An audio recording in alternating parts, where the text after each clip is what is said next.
नमस्कार, मैं नीलेश कुमार स्वागत करता हूं आपका बेसिक एजुकेशन सेंटर में। दोस्तों, हम लोग परसेंटेज से संबंधित प्रश्न और उसके सॉल्यूशंस को देख रहे हैं। इसी क्रम में आज हम लोग आगे बढ़ेंगे और देखेंगे परसेंटेज का कि परसेंटेज पार्ट ऑफ 3 या more than variable are same. कहने का मतलब है कि जो परसेंटेज में हम लोगों के पास 3 यानी 3 या उससे अधिक वेरिएबल को यदि हम लोग सेम दिखाते हैं, कैसे दिखाते हैं कि कह रहा है कि a का R1% is equal to b का R2% is equal to c का R3% इज इक्वल टू, ये आगे जा रहा है बहुत दूर तक, यानी शोन आगे इसी प्रकार से हम लोग यानी d का R4%, e का R5%। क्लियर हो गया?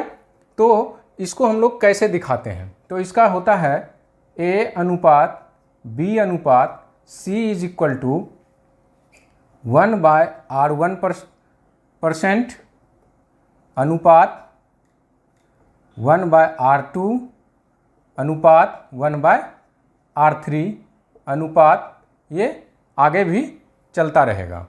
तो ये हमारा 3 एंड मोर देन 3 वेरिएबल का ये जब सेम हो जाए कि a का R1% बराबर है b का R2% का और c का R3% और बराबर आगे भी चलता रहे, तो अनुपात में यदि हमको निकालना हो कि a अनुपात b अनुपात c का क्या अनुपात होगा, तो 1/R2 अनुपात 1/R2 1/R1 अनुपात 1/R2 अनुपात 1/R3। इस पर आधारित हम लोग कुछ प्रश्न को देखेंगे ताकि ये पूरा क्लियर हो जाए। देखते हैं कुछ प्रश्न को। प्रश्न देखिए, कह रहा है कि a अपनी आय का 60%, b अपनी आय का 80%, c अपनी आय का 95% खर्च करता है। यानी खर्च का हम लोगों के पास प्रतिशत दिया गया है कि a कितना खर्च करता है, b कितना खर्च करता है और c कितना खर्च करता है।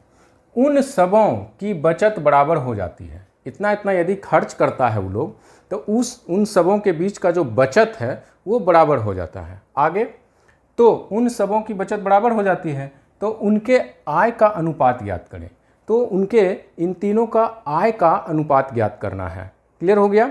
अब देखिए कह क्या रहा है, एक की आय का 60%, 80% और 95% खर्च करता है। तो खर्च कितना है? पहले तो A, B एंड C का खर्च कितना है? 60, 80% और 95% खर्च है। तो बचत कितना होगा? बचत कितना हो गया? 40%, 20% एंड 5%। अब क्या कह रहा है कि तो उन सबों की बचत बराबर हो जाती है, यानी कि बचत बराबर ये 40% बराबर 20% बराबर 5%, यानी a का 40% इक्वल टू b का 20% इज इक्वल टू c का 5%। तो हम लोग क्या देखे थे? उनके आय का अनुपात ज्ञात करना है, यानी a अनुपात b अनुपात c ज्ञात करना है। यही तो आय है इसका, ठीक है? ये क्या है? आय है। तो a अनुपात b अनुपात c क्या होगा? 1/40 अनुपात 1/20 अनुपात 1/5। इसको जब हम लोग सॉल्व करेंगे तो नीचे क्या हो जाएगा? 40 तो हो जाएगा 1 अनुपात 20 दूनी 40, 2 अनुपात 5 अठी 40 यानी 8, यानी कि 1 अनुपात 2 अनुपात 8। इसके आय का अनुपात ये निकल जाएगा आंसर। ये 40 खत्म हो जाएगा, ठीक है? फिर से एक बार मैं समझा दे रहा हूं कि कह रहा है a की आय, b की आय और c की आय, कुछ भी आय होगा उसको हम लोग मान लेते हैं। तो a b c मान लिए आय। खर्च क्या है? 60% है a का, b का खर्च है 80% और c का खर्च है 95%। तो बचत कितना हो जाएगा? 40% यहाँ बचत हो जाएगा, यहाँ बचत कितना होगा 20% होगा, और यहाँ बचत कितना होगा 5% होगा। कह रहा है बचत बराबर हो जाता है, तो बचत को हम लोग बराबर कर दिए। ठीक है, और इसका क्या अभी हम लोग तुरंत बताए थे, इसके पहले हम लोग प्रॉब्लम को देखने से पहले हम लोग बता चुके थे कि A अनुपात B अनुपात C इक्वल टू हो जाएगा 1/40 अनुपात 1/20 अनुपात 1/5। जब इसको सॉल्व करेंगे तो 1 अनुपात 2 अनुपात 8 के अनुपात में इसके आय का अनुपात निकल जाएगा। आगे और प्रॉब्लम देखते हैं हम लोग। A अपनी आय का 75%, B 80% तथा C 90% खर्च करता है। ठीक है, हम लोगों को पुनः उसी प्रकार से A B C के खर्च का दिया गया है परसेंटेज कि कितना कितना खर्च करता है। यदि तीनों का बचत बराबर हो, फिर हम लोगों के पास बचत बराबर हो गया है, तो 7600 के सम्मिलित आय में B की आय कितनी होगी। A B और C का सम्मिलित आय जो है 7600 रुपया है, यानी A की आय कितना है, B का आय कितना है, C का आय कितना है, हम लोगों के पास मालूम नहीं है। तो हम लोग देखते हैं इसको कैसे सॉल्व करेंगे। सबसे पहले हम लोग देख लेंगे कि A B और C यही आय है मान लेते हैं। अब देखिए कि इसका खर्च कितना है, 75% खर्च कर रहा है। ठीक है, खर्च A का कितना है 75%, B का 80% एंड C का 90%। तो बचत कितना होगा 25%, यहाँ 20% और यहाँ 10%।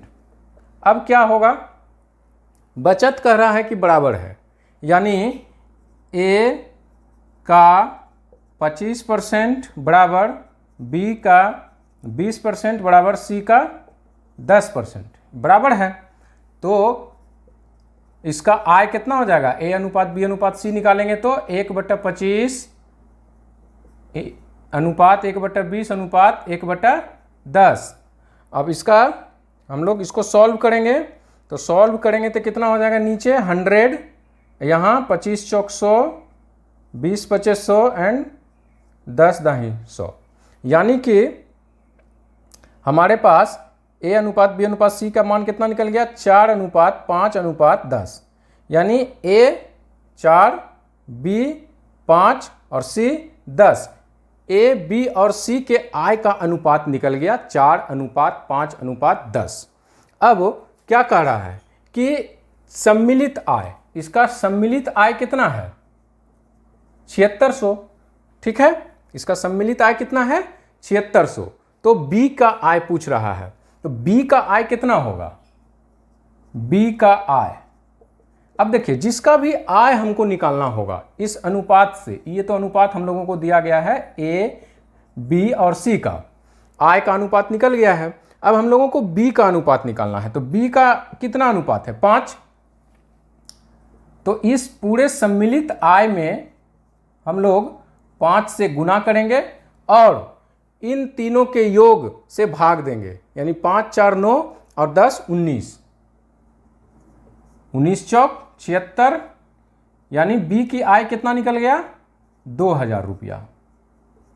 ठीक है, अब हमको कहेगा A का आय निकालने के लिए, यहाँ तो हम लोगों को सिर्फ B का आय निकालने कह रहा था, हम A का भी आय निकालना चाहें तो क्या करेंगे 7600 गुना 4 बटा 19, 19 चौक 76 यानी 1600। A की आय निकल गया 1600। अब ये हो गया A। अब C का भी आय निकालेंगे तो 7600 गुना 10 बटा 19, यानी कि 4000। जब ये 4000 1600 और 2000 को जोड़िएगा तो 7600 पूर जाएगा, जोड़ दीजिए 4000 2 2000 6000 एक 7600, तो 7600 पूर गया। जब अनुपात में दिया हो तो हम लोग कैसे निकालेंगे ये हम लोग देख लिए। अब हम लोग नेक्स्ट क्वेश्चन देखते हैं। क्वेश्चन नंबर 3 देखिए, A B C के वेतन का अनुपात दिया हुआ है 1:2:3 के अनुपात में। ठीक है, A B एंड C का जो वेतन का अनुपात हम लोगों को दिया गया है 1:2:3 के अनुपात में। क्लियर हो गया। आगे कह रहा है कि B तथा C का कुल वेतन 6000 है। ठीक है, B प्लस C यानी कि 2 + 3 बराबर कितना कह रहा है? 6000। यानी कि ये दोनों को जोड़ने के बाद कितना होगा? 5। 5 बराबर 6000।